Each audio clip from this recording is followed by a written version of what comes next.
mes taip pat nuo pačios įmonės įkūrimo dienos pradėjom gaminti kubilus. Tai pirmi gaminiai mūsų buvo kubilai, tai vat ir esam prie kubilo.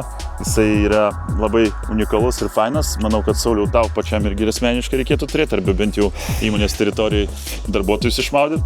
Tai čia yra vat akrilinis kubilas su hidromasažais, su oro burbulų sistema, su apšvietimu, su ledais, su viskuo.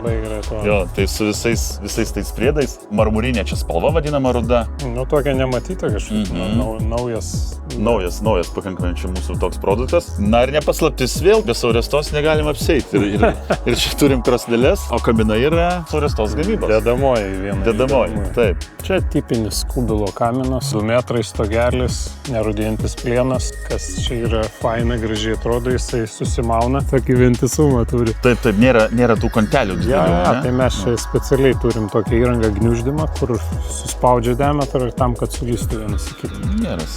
Šiaip labai džiaugiuosi, kad Saurėsta Saulių suskambinam, gal nežinau, kas mėnesį laiko ir vis kažkokių patobulinimų, vis kažkokius tyrimus daro, eksperimentus, ten gniuždymus, naują įrangą, pastoviai tobulėja. Tai čia, stengiamės, už tai kartu, kaip sakyti, ir einam į priekį. Jo, kažkur į priekį. Tikėkimės, kad į priekį. Tai tas smagu. Šiaip dar ką mes rekomenduojam labai klientam, šiuo atveju fotosesijai darytas kubilas, tai uždedam apsaugą, kurią jūs irgi darot, gaminat ir dar saugiau, nes šiuo atveju kaminas jau būna labai karštas. Čia pavojingas, neprisiliestų reikia turėti. Taip, gaminat jūs kaminus ir panašiai, pamiršau paminėti, kad taip pat iš jūsų užsakinėjam ir gėrimų bariukus. Specialiai mums pagaminat su mūsų įmonės logotipo, tai taip reprezentuoja ir įmonė. Labai fainas produktas ir labai populiarus ir pradžiškai nei vienas kubilas neišvažiuoja be šito gėrimų bariuko. Konkurencija ir verčia mus, kaip sakyti, tobulėti, rasti tam tikrus sprendimus, pranašumus prieš kitus, kur galim išskirtinai